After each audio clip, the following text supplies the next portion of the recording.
So people always ask me, what's the scariest moment out on the Bering Sea? And it's not necessarily the scariest moment, but I remember the first time that I was truly scared. And everybody asks, are you tied down? The answer is no, you're not. You don't want to be. The pots are swinging. They could hit you, trap you. Like, you want to be able to get away if you need to. The first time, I was on the Cornelia Marie.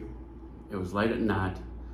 The guys are throwing lines, trying to pull these pots in. We're in 30-foot seas, and I can see only what the light from up above is shining down on the wake from the waves.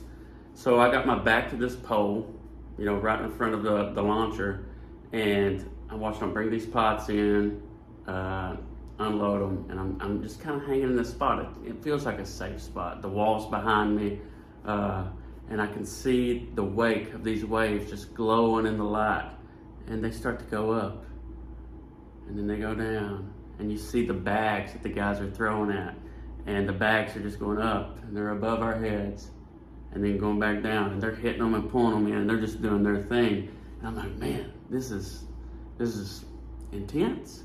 And so this one wave, I just remember seeing it, and it's just growing and growing and growing. I'm like, oh my gosh, that's going to come over the deck.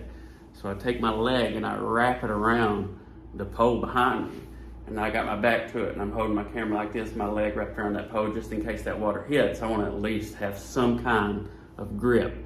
And this wave goes up, you see the bag, and then it goes down, and you don't see it anymore, and the boat kind of just rides over top of it. And I was so afraid of how it was just going to crash over. And then immediately, I guess we rode over that one, and a rogue wave smacks the back of the ship, big loud thoo, and the water just washes over this way. Everybody's just thrown around on the deck, and the camera gets soaked, and you check everybody's good, and you dry your camera off the best you can and get right back at it. There's no time to be scared out there. A lot of really talented shooter and producers out there. I'm just a shooter producer out there. And you meet a lot of really good guys, a lot of brave people that make that show possible. It's a lot of fun to be a part of that. And it was a great experience.